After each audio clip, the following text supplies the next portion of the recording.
তো যখন আমরা ল্যান্ড করি ঢাকায়, তখন একটা পরিচিত দৃশ্য দেখা যায়। এই দৃশ্য বাংলাদেশের অন্য কোনো জায়গায় দেখা যায় না। পার পাবে না ইনশাআল্লাহ। কোন মাজলুমের চোখের প্রাণী বৃথা যাবে না, কারণ কিয়ামতের দিন আছে। এটা হচ্ছে। প্রিয় দর্শকবৃন্দ, আসসালামু আলাইকুম। আপনাদের সবাইকে জানাই আন্তরিক শুভেচ্ছা ও স্বাগতম। আমরা সবাই জানি ইসলাম একটি পূর্ণাঙ্গ জীবন ব্যবস্থা। এই দিন আমাদের শিখিয়েছে কিভাবে চলতে হবে, কিভাবে কথা বলতে হবে, কিভাবে মানুষকে ভালোবাসতে হবে এবং কিভাবে আল্লাহর সন্তুষ্টি অর্জন করতে হবে। আজকের এই আলোচনার মাধ্যমে আমরা চেষ্টা করব কুরআন ও হাদিসের আলো থেকে কিছু শিক্ষা নেওয়ার, আমাদের ভুলগুলো সংশোধন করার এবং সত্যিকার অর্থে মুসলমান হিসেবে নিজেদের গড়ে তোলার। তাই অনুরোধ রইল, মনোযোগ দিয়ে শুনবেন, চিন্তা করবেন আর যা শিখবেন তা নিজের জীবনে এবং পরিবারের জীবনে বাস্তবায়ন করবেন। চলুন শুরু করি আজকের আলোচনা। আর জালেমের জন্য হতাশার দিন। কিয়ামতের দিন না থাকতো তাহলে সমস্ত খুনি, ব্যভিচারী, ধর্ষণকারী, জালেম, ফাসেক, আল্লাহদ্রোহী সবাই পার পেয়ে যেত না। আল্লাহ পাক পার দিবেন না বলেই কিয়ামতের দিন রেখেছেন। ছোটবেলা আমরাও মনে করতাম যে মানুষের জন্ম নিয়েছে, কি ভুলটা করলাম, হিসেব নিকেশ, জান্নাত জাহান্নাম, কত সমস্যা। যত দিন যাচ্ছে বুঝতে পারছি যে ভাগ্যিস কিয়ামতের দিন বলে একটা দিন আছে, না হলে জালেমের এই জুলুমের কোনো বদলা হতো না, আর মাজলুম তার অধিকার ফিরে পেত না। তো 50,000 বছরের সমান ওই দিন মানুষ অস্থির হয়ে যাবে এই কারণে বিচার শুরু হচ্ছে না কেন। একবার আদম আলাইহিস সালামের কাছে দৌড় দিবে, একবার নবী নূহ, একবার মূসা, একবার ঈসা, একবার ইব্রাহিম, সবাইকে রিকোয়েস্ট করবে মানুষ দলে দলে গিয়ে যে আল্লাহকে বলেন অ্যাটলিস্ট বিচারটা যেন শুরু করেন। অপেক্ষা করা কাজটা কষ্টকর না ভাই? কারোর জন্য অপেক্ষা করা কষ্টকর না? অপেক্ষা করতে করতে ঘামে একদম গলা পর্যন্ত ডুবে যাবে। আল্লাহ পাক হেফাজত করুন আমাদেরকে। ওই 7 শ্রেণীর মানুষের মধ্যে আল্লাহ পাক আমাদেরকে আশ্রয় দান করুন, আল্লাহুম্মা আমিন। এরপরে যেটা বলছিলাম যে এই 50,000 বছরের সমান দিনে একজন ব্যক্তি আপনার আমার জন্য সুপারিশ করবে, তার নাম কি? এবার হাত উঁচু করেন, কতজন আপনাদের মধ্যে ওই ব্যক্তির সাল্লাল্লাহু আলাইহি ওয়াসাল্লাম তার জীবনী পড়েছেন জীবনে একবার? অনেস্টলি বলবেন, সততার সাথে হাত নামান। এবার চিন্তা করেন, এই যে আমরা স্লোগানগুলো দেই যে আল কোরআনের আলো ঘরে ঘরে জালো, নারায়ে তাকবীর, আল্লাহু আকবার, স্লোগান দেই না অনেক? বাস্তবতা স্লোগানের মধ্যে পার্থক্য নাই? যখন আপনি দেখবেন প্রতিটা যুবক বা প্রত্যেক ব্যক্তি আমাদের সমাজের মধ্যে নবী সাল্লাল্লাহু আলাইহি ওয়াসাল্লামের জীবনী সম্পর্কে ভালো ধারণা রাখে, কুরআনুল কারীম মাশাআল্লাহ তেলাওয়াত করতে জানে, কোরআনের অর্থ বোঝার চেষ্টা করে, মাশাআল্লাহ হকপন্থী আলেম ওলামাদের কাছে যায়, আত্মশুদ্ধি অর্জন করে, হালাল খায়, পারিবারিক আদর্শ সুন্দর করে গড়ে তোলার চেষ্টা করে, ন্যায়ের পথে থাকে, অন্যায় করে না, তখন অটোমেটিকলি কোরআনের আলো ঘরে ঘরে জ্বলবে না? তাহলে মূল কাজটা কি? আইওয়াশ এবং শোডাউন করা, না মূল কাজ করা? মূল কাজটা কি? আমরা কিন্তু মূল কাজটা করতে চাচ্ছি না, বা মূল কাজটাকে আমরা ততটা গুরুত্ব দিচ্ছি না যতটা যৌগিক বিষয়গুলোকে গুরুত্ব দিচ্ছি। আর এই কারণে দীর্ঘদিন থেকে দেখছি যে উম্মার অবস্থা মোটামুটি অপরিবর্তনীয় আছে, বরং দিন দিন ডে বাই ডে আস্তে আস্তে অধঃপতন হচ্ছে।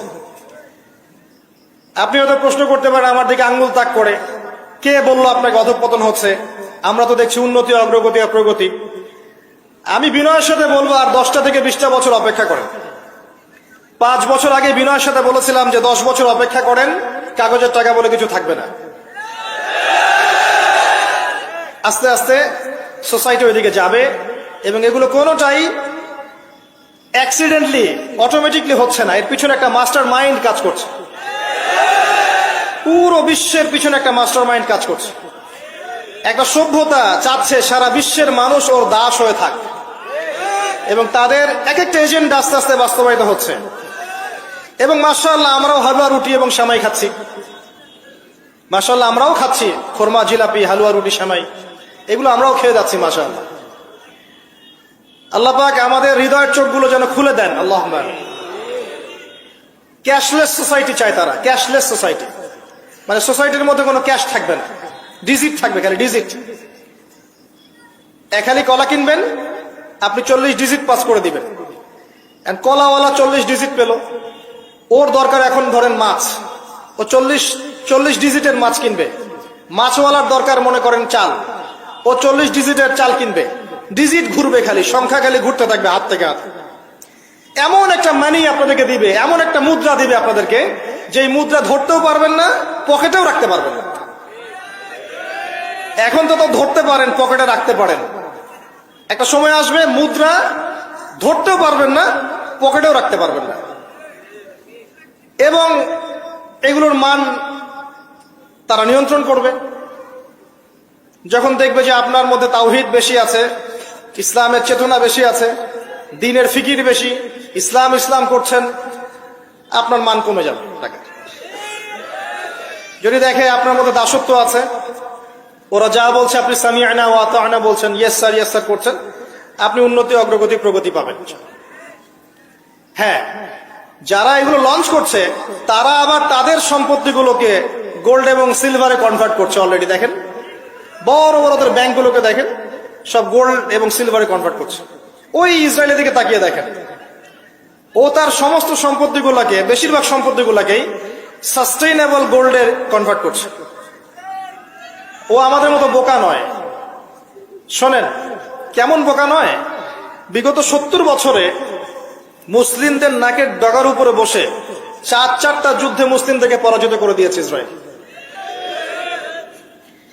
বিগত 70 বছরে ওরা প্রথমে ব্রিটেন, তারপরে আমেরিকার হাত ধরে বিশ্বের এমন একটা জায়গায় এসেছে যে এই জায়গা থেকে তারা বিশ্বের পলিটিক্স, ইকোনমিক্স, মিডিয়া, প্রযুক্তি, ফাইন্যান্স সব নিয়ন্ত্রণ করার শক্তি অর্জন করেছে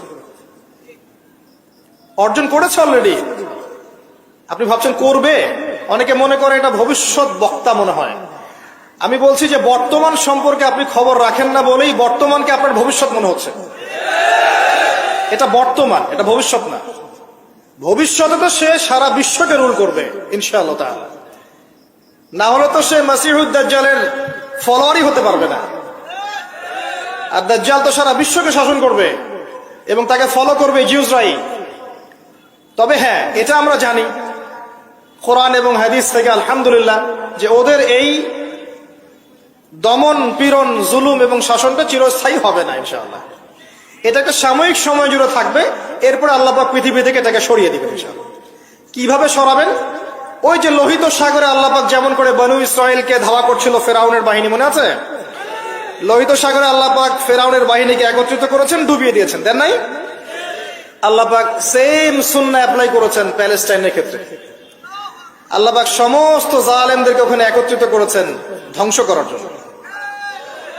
সেম সুন্নাহ, এটা হবে ইনশাআল্লাহ আযজা। আমরা জানি এটা সরে যাবে পৃথিবী থেকে। তারপরে এমন একটা যুগ আসবে যে যুগে ইনশাআল্লাহ আযজা ওয়াজাল একজন নবী সারা বিশ্ব পরিচালনা করবেন। একজন নবী, তার নামে ঈসা ইবনে মারইয়াম, এবং তার অনেক আগেই আমাদের ইমাম আল মাহদি তিনি ইন্তেকাল করবেন। মনে রাখবেন, শেষ জামানার সবচেয়ে ভাইটাল চরিত্র ইমাম মাহদি নয়। শেষ জামানার সবচেয়ে ভাইটাল চরিত্র হচ্ছে ঈসা ইবনে মারইয়াম। ঈসা ইবনে মারইয়াম সবচেয়ে ভাইটাল চরিত্র, কারণ তিনি জেরুজালেম থেকে সারা ওয়ার্ল্ডে ইসলামী খেলাফা কায়েম করবেন। এবং 40 বছর, এই 40 সংখ্যা এক্স্যাক্টলি 40 না আরো বেশি আল্লাহ ভালো জানেন, পৃথিবী জুড়ে ইসলামের অনুশাসন বজায় থাকবে ইনশাআল্লাহ। একটা কাঁচা বাড়ি, একটা পাকা বাড়ি আপনি পাবেন না যেখানে আল্লাহর কালিমা প্রবেশ করবে না, জুলুম বলে কিছু থাকবে না ইনশাআল্লাহ। যা দেখছেন আপনি এখন ওয়ার্ল্ড ওয়াইড, যে দাপট দেখে মনে হচ্ছে বিশ্ব এদের কোনো অস্তিত্বই বিশ্বে থাকবে না। এখন সারা বিশ্বের দিকে তাকিয়ে আপনার কাছে মনে হচ্ছে মাশাআল্লাহ, NATO, United Nations, world bank, এটা সেটা, বিশ্ব যে কি হচ্ছে সারাদিন।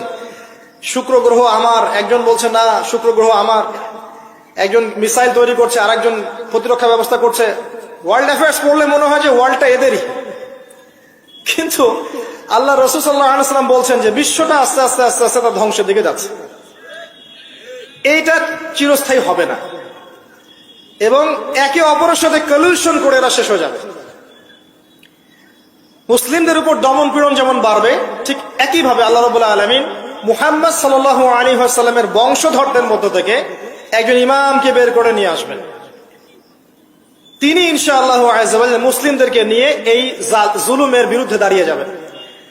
পরে যখন মাসিহুদ দাজ্জাল বের হবে, তাকে তিনি হত্যা করতে পারবেন না, কারণ তাকে এত বেশি ক্ষমতা দেওয়া হবে যে মুসলিমরা তার সাথে পেরে উঠবে না। তখন আল্লাহ পাক ঈসা ইবনে মারইয়ামকে পাঠাবেন, সবচেয়ে ভাইটাল ক্যারেক্টার, এবং তিনি এই প্যালেস্টাইনের বাবে লুদ নামক জায়গায় মাসিহুদ দাজ্জালকে হত্যা করবেন ইনশাআল্লাহ আযজা ওয়া জাল্লা। আমাদেরকে বিশ্ব নেতারা এখন বোঝায় যে বিশ্বের শেষ নাই, এই পৃথিবী জয় করার পর আমরা মঙ্গলে গিয়ে থাকবো, তারপর শুক্রে, তারপর শনিতে, তারপর বৃহস্পতিতে, তাই না? মাইন্ডসেটটা এমন তৈরি করেছে না? কিন্তু বাস্তবতা হচ্ছে এই মহাবিশ্বই ধ্বংস হয়ে যাবে। এই পৃথিবী তো ধ্বংস হবেই, মহাবিশ্ব ধ্বংস হয়ে যাবে। তবে পৃথিবী ধ্বংসের আগে আল্লাহ পাক ঈসা ইবনে মারইয়ামের হাতে সারা বিশ্বে ইসলামী খেলাফা কায়েম করবেন ইনশাআল্লাহ। মাঝখানে একটা সময় আপনাকে পার করতে হবে। কত বছর? ননসেন্স প্রশ্ন, যে ভাই কত বছর, 100, 200, 500, আল্লাহ ভালো জানেন, আমরা জানি না এবং জানার কথাও না। কেউ যদি বলে এত সাল, সে নিশ্চিত কাযযাব, একজন মিথ্যাবাদী, এবং এটা একটা অহেতুক কথা। এত সাল, এত বছর পর, এটা আমরা বলতে পারবো না। কিন্তু এতটুকু বলতে পারবো যে পৃথিবী চিরদিন এভাবে থাকবে না। ওয়ার্ল্ডে এখন যা দেখছেন এগুলো চিরস্থায়ী হবে না। আস্তে আস্তে আস্তে আস্তে রাত যত গভীর হবে, ভোর তত কাছাকাছি আসবে, এবং এই পুরো বৈশ্বিক জুলুম, ফাসাদ, আপনার জেনা, আপনার পর্নোগ্রাফি, আপনার মাদক, সুদ, জুলুম, অত্যাচারের মধ্যেও দেখবেন প্রত্যেকটা জায়গায় জায়গায় আল্লাহ পাক কিছু না কিছু আল্লাহর বান্দাকে রেখে দিবেন। এবং আমার বিশ্বাস তাদের বেশিরভাগই হবে যুবক শ্রেণী। এটা আমার মত, আল্লাহ ভালো জানেন। আমার মনে হয় যে বেশিরভাগই হবেন যুব সমাজ। এবং আমার কাছে একটা দলিল আছে কেন মনে হয়, কারণ আসহাবুল কাহফ যারা ছিলেন তারা যুবক ছিলেন।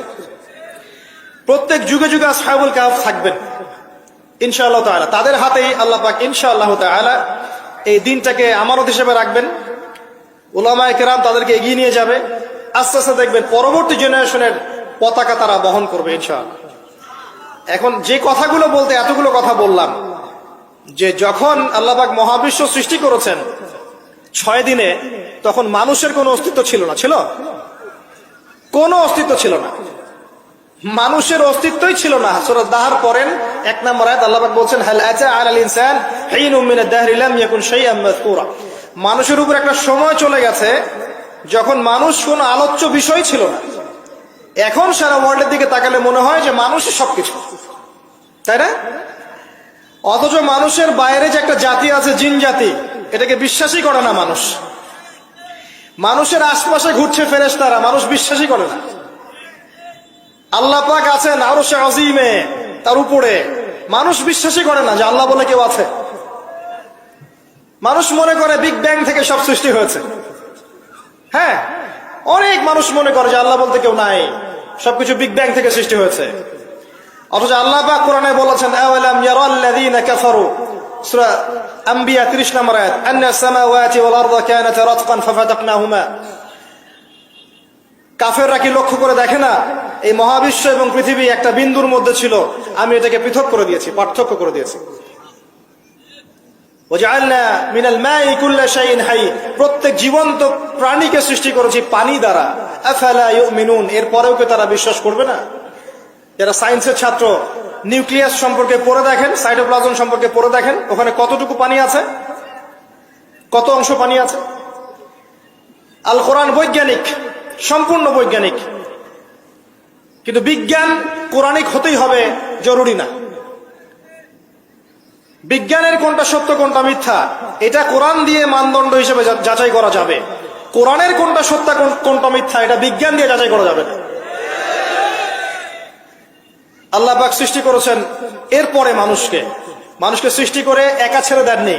আল্লাহ পাক প্রথমে নাম শিখিয়েছেন, সমস্ত জ্ঞান শিখিয়েছেন কাকে? আদম আলাইহিস সালামকে। ওয়াল্লামা আদাম আল আসমা কুল্লাহা, মহাবিশ্বের সমস্ত নাম আমি আদমকে শিখিয়েছি। সুবহানাল্লাহ। আমাদের পিতা আদম আলাইহিস সালামের ডিএনএ এর মধ্যে জ্ঞান ছিল, সমস্ত জ্ঞান ছিল যা আল্লাহ পাক শিখিয়েছেন। বাই ডিএনএ আমাদের মধ্যে জ্ঞানগুলো এসেছে, এমনি এমনি আসেনি। মানুষ একটা বুদ্ধিবৃত্তিক প্রাণী না? অটোমেটিকলি কি মানুষ জ্ঞান শিখে ফেলেছে?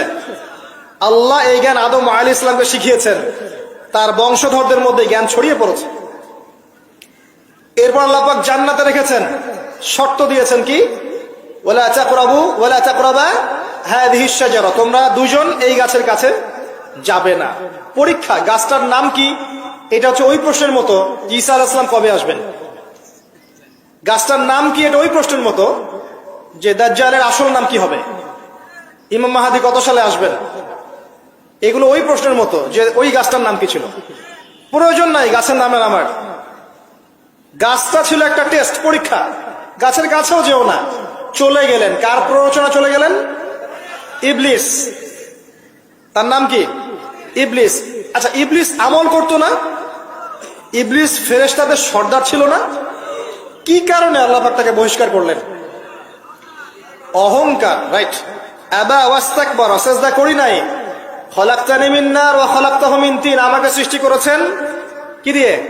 আগুন। তাকে সৃষ্টি করেছেন মাটি। এটাকে বলে আত্ম অহংকার, ইগো।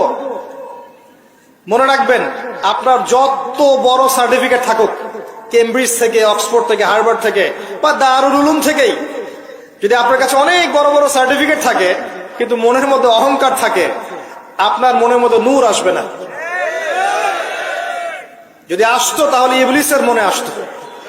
তার জ্ঞানের কোনো কমতি ছিল না। ওয়াস্তাকবার, সে অহংকার করেছে। আর অহংকার কাকে বলে? মাতারুন নাস মাতারুল হক ওয়া গামতুন নাস, সত্যকে প্রত্যাখ্যান করা এবং অন্যদেরকে ছোট করা, আন্ডার এস্টিমেট করা। আর আমাদের সংস্কৃতি এখন হচ্ছে অন্যকে আন্ডার এস্টিমেট করা। আমাদের চরিত্রই হয়ে গেছে এমন, গীবত, তোহমত, অপবাদ, সমালোচনা, কাদা ছড়াছড়ি, চুল ছেঁড়াছেড়ি, এগুলোই সংস্কৃতি।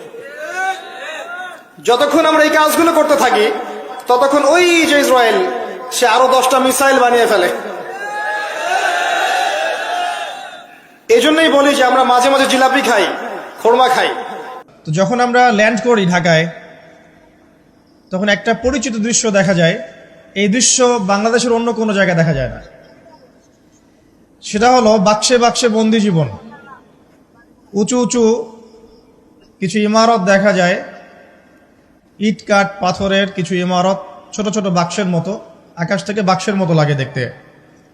তো এই যে বাক্সে বাক্সে বন্দি জীবন, এই দৃশ্যটা ঢাকাতে আসলে দেখা যায়। দেখুন, রাসূলুল্লাহ সাল্লাল্লাহু আলাইহি ওয়াসাল্লাম, একটু মনোযোগের সাথে শুনতে হবে। যখন আমরা ল্যান্ড করি তখন কি দেখি? দেখি হাইলি কনস্ট্রাক্টেড বিল্ডিংস। ঢাকায় আমরা দেখি হাইলি কনস্ট্রাক্টেড বিল্ডিংস। আজকে থেকে 200 বছর আগে এমন দৃশ্য কেউ দেখেছে কিনা আমার জানা নাই। তবে একটা হাদিস থেকে আমি আলোচনা শুরু করি, তাহলে বুঝতে পারবেন। নবী সাল্লাল্লাহু আলাইহি ওয়াসাল্লাম মসজিদে বসে আছেন, মসজিদের মধ্যে, নববীর মধ্যে, এবং হাদিসটা তার ইন্তেকালের অল্প কিছুদিন আগের হাদিস। এটা প্রারম্ভিক সময়ের হাদিস নয়, শেষের দিকের হাদিস। কোরআনের যেমন শানে নজুল আছে, হাদিসেরও কিন্তু শানে নজুল আছে। ঠিক আছে? কোরআনের যেমন শানে নজুল আছে, এক একটা আয়াত এক একটা প্রেক্ষাপট এসেছে, নাজিল হয়েছে, ঠিক একইভাবে হাদিসেরও কিন্তু শানে নজুল আছে। নবী সাল্লাল্লাহু আলাইহি ওয়াসাল্লামের জীবনের শেষের দিকের হাদিস এটা। তিনি মসজিদে বসে আছেন, একজন ব্যক্তি মসজিদে প্রবেশ করলেন, শুভ্র সাদা কাপড় পরিহিত, ধবধবে সাদা, অতি উত্তম কাপড়, পরিচ্ছন্ন, প্রবেশ করলেন এবং রাসূল সাল্লাল্লাহু আলাইহি ওয়াসাল্লামের হাঁটুর সাথে হাঁটু লাগিয়ে বসলেন। ঠিক আমরা যেমন আত্তাহিয়াতু পড়ার সময় যেভাবে বসি নামাজে, এভাবে। আমার কথা কি বুঝতে পারছেন? আচ্ছা, এবার নবী সাল্লাল্লাহু আলাইহি ওয়াসাল্লামকে তিনি ব্যাক টু ব্যাক 4টা প্রশ্ন করছেন। 1 নম্বর বলছেন, ইয়া মুহাম্মদ, হে মুহাম্মদ সাল্লাল্লাহু আলাইহি ওয়াসাল্লাম, আখবিরনি আনিল ইসলাম, আমাকে ইসলাম সম্পর্কে বলুন। নবীজি বললেন, ইসলাম হচ্ছে কালিমা, আল্লাহ এক সাক্ষ্য দেয়া, নবী মুহাম্মদ সাল্লাল্লাহু আলাইহি ওয়াসাল্লামকে সর্বশেষ রাসূল সাক্ষ্য দেয়া, সালাত কায়েম করা, যাকাত দেয়া, রমাদান মাসে সওম রাখা এবং সামর্থ্য হলে হজ করা, এই হলো ইসলাম। তিনি বললেন সাদাক্তা, আপনি সত্য বলেছেন। ওমর রাদিয়াল্লাহু আনহু বলছেন ফাআজিবনা লাহু ইয়াসআলুহু ওয়া ইউসাদ্দিকুহু, আমরা তার প্রশ্ন শুনে অবাক হয়ে গেলাম। সে নিজেই প্রশ্ন করছে, নিজেই আবার সত্যায়ন করছে। যে প্রশ্ন করছে সে তো জানার জন্য প্রশ্ন করছে। ছাত্র যদি ওস্তাদের কাছে প্রশ্ন করে যে ওস্তাদ এটা কি, ওস্তাদ বলে এটা এই, তখন সেই ছাত্র যদি বলে যে আপনি সত্য বলেছেন, তার মানে এই ছাত্র আগে থেকে উত্তরটা জানতো, তাই নয় কি? তার মানে এই প্রশ্ন করে আগে থেকেই জানে যে উত্তরটা কি হবে। তো দ্বিতীয় প্রশ্ন করছেন তিনি, বলছেন আখবিরনি আনিল ঈমান, ঈমান কি, আমাকে ঈমান সম্পর্কে বলুন। নবী সাল্লাল্লাহু আলাইহি ওয়াসাল্লাম বলছেন ঈমান হচ্ছে 6টা বিষয় বিশ্বাস করা। তুমিনা বিল্লাহ, আল্লাহ বিশ্বাস করবে, ওয়া মালাইকাতিহি, তার ফেরেশতা মণ্ডলীর প্রতি, ওয়া কুতুবিহি, তার সমস্ত আসমানি কিতাবের প্রতি, ওয়া রুসুলিহি, তার সমস্ত রাসূলগণের প্রতি, ওয়াল ইয়াউমিল আখির, পরকালের প্রতি, ওয়াল কদরি খায়রি ওয়া শাররি, তাকদীরের ভালো মন্দের প্রতি। এই 6টা পিলারে বিশ্বাস করলে আপনি মুমিন হলেন। প্রশ্নকারী বলছে সাদাক্তা, আপনি সত্য বলেছেন। আবারও তৃতীয় প্রশ্ন করছেন আখবিরনি আনিল ইহসান, হে মুহাম্মদ সাল্লাল্লাহু আলাইহি ওয়াসাল্লাম, আমাকে ইহসান সম্পর্কে বলুন। ইহসান কি জিনিস? নবী সাল্লাল্লাহু আলাইহি ওয়াসাল্লাম বলছেন ইহসান হচ্ছে আন তা'বুদাল্লাহা কাআন্নাকা তারাহ, তুমি এমন ভাবে আল্লাহর ইবাদত করবে যেন তুমি আল্লাহকে দেখতে পাচ্ছ। ওয়া ইল্লাম তাকুন তারাহু ফাইন্নাহু ইয়ারাক, যদি তুমি আল্লাহকে দেখতে না পারো জেনে রাখবে আল্লাহ ঠিকই তোমাকে দেখছেন।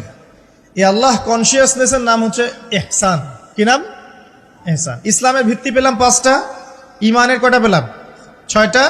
আর ইহসানের ব্যাখ্যা কি পেলাম? আল্লাহ কনসিয়াসনেস, মানে আল্লাহকে হাজির নাজির জেনে ইবাদত করা। কেউ যদি আল্লাহকে হাজির নাজির জেনে ইবাদত করে সে কিন্তু পাপ করতে পারবে না, তার নামাজে মনোযোগ কিন্তু ডানে বামে যাবে না ইনশাআল্লাহ। তো তিনি বললেন সত্য বলেছেন আপনি। এবার চতুর্থ প্রশ্ন করছেন তিনি যে আখবিরনি আনিস সাআ, আমাকে কিয়ামত সম্পর্কে বলুন, কিয়ামত কবে হবে?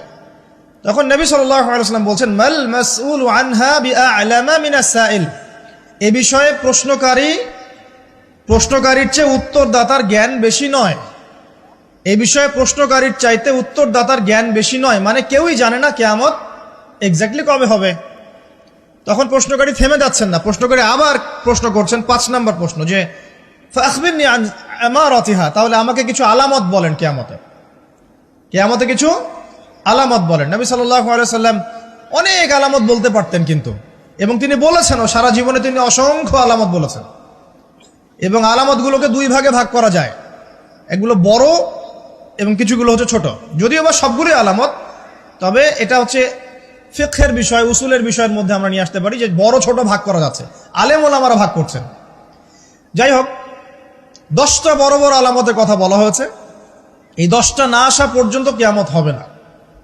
মসিহুদ দাজ্জালের আগমন, নবী ঈসা ইবনে মারইয়ামের আগমন, ইয়াজুজ আর মাজুজ, দাব্বাতুল আরদ, জমিন থেকে প্রাণী বের হবে, ইয়েমেনের আগুন, 3টা বড় বড় ভূমিকম্প, পশ্চিম দিক থেকে সূর্যোদয়, এরকম 10টা আলামত বলা হয়েছে। এগুলো না হওয়া পর্যন্ত কিয়ামত হবে না। এগুলো এখনো হয়নি, এগুলোর কোনোটাই এখনো আসেনি। এগুলো বাদ দিয়ে যেগুলো আলামত সুগরা আমরা বলছি, ছোট ছোট, এগুলোর ম্যাক্সিমাম প্রায় 99% আমরা এখন দেখতে পারি।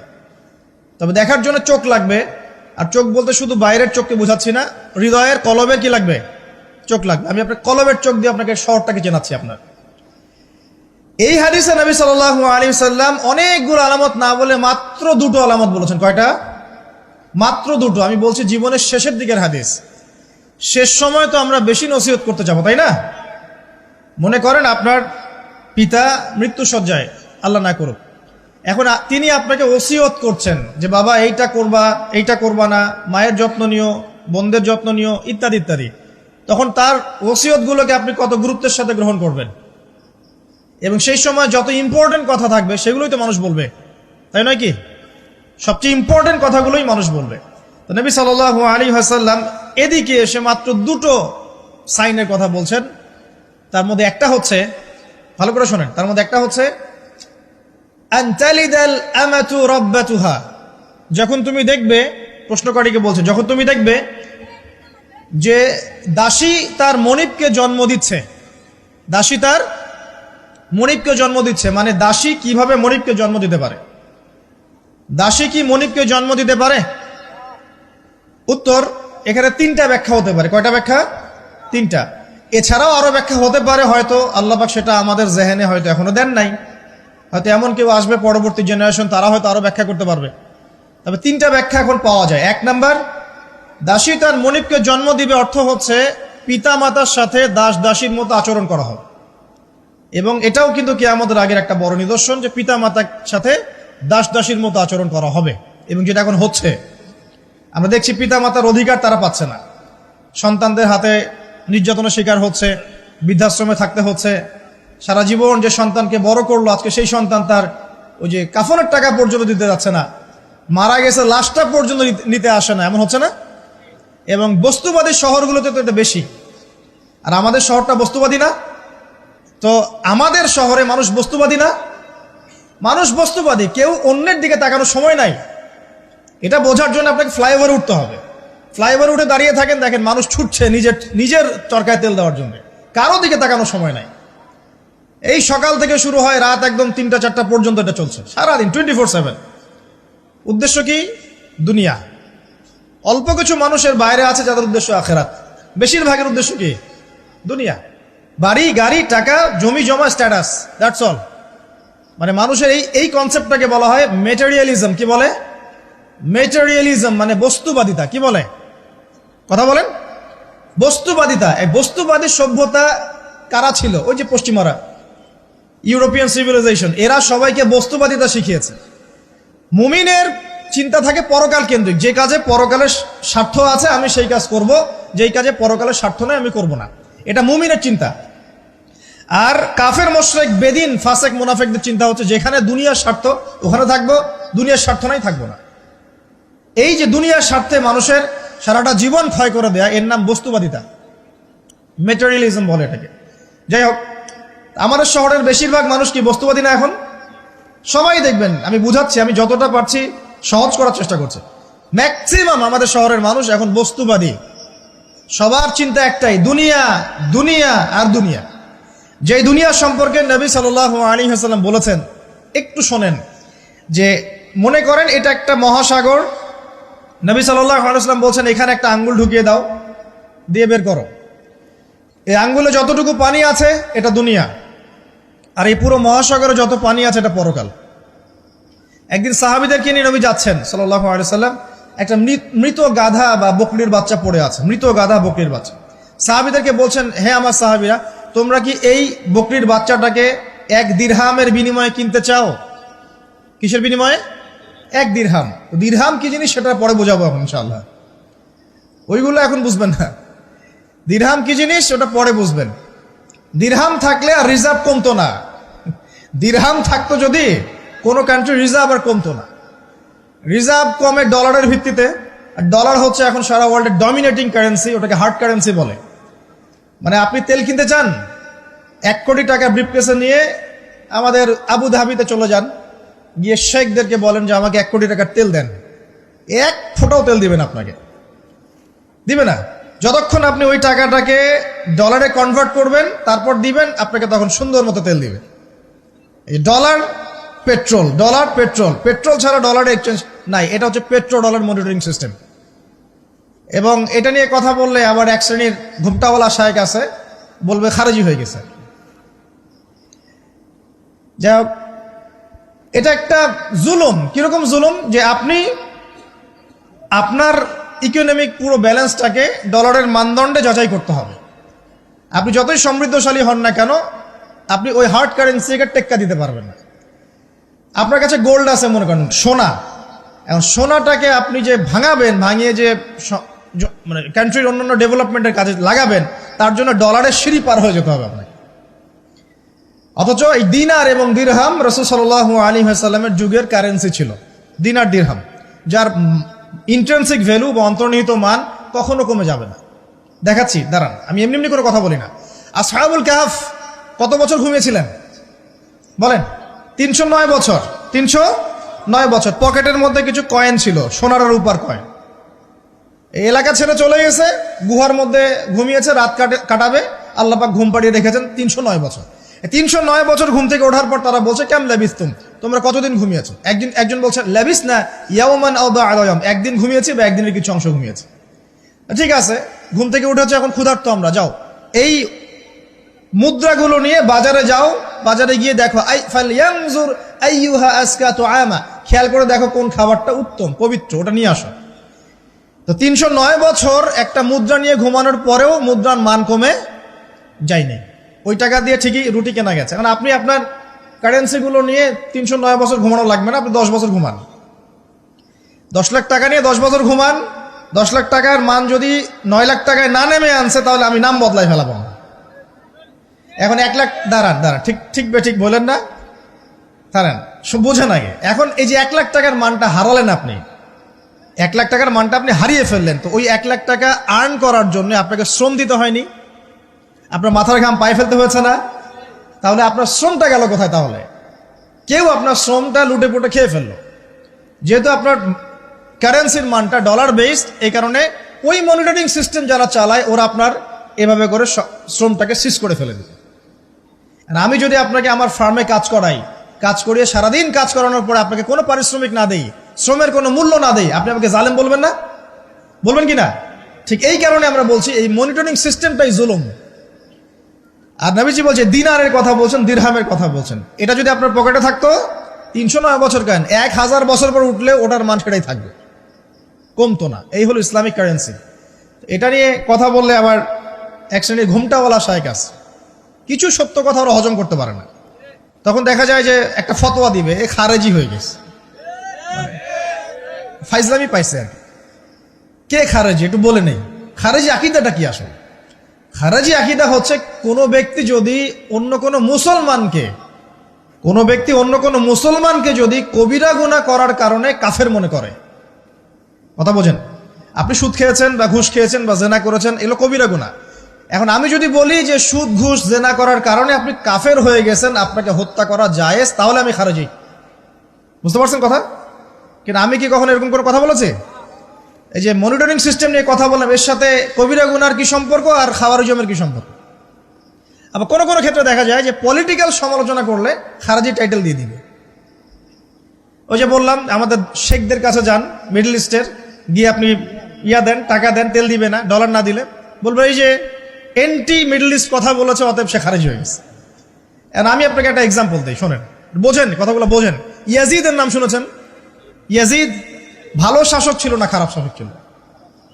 তার আমলে হুসাইন রাদিয়াল্লাহু আনহু শাহাদাতের ঘটনা ঘটেছে, হাররার যুদ্ধ ঘটেছে, সে মদিনা আক্রমণ করেছে, মক্কাও আক্রমণ করেছিল, ম্যাসাকার করেছে। বহু সাহাবী তার এই শাসন মেনে নেয় নাই। তার মধ্যে একজন হচ্ছে আব্দুল্লাহ বিন জুবাইর রাদিয়াল্লাহু আনহু, জুবাইর ইবনে আওয়াম রাদিয়াল্লাহু আনহু ছেলে।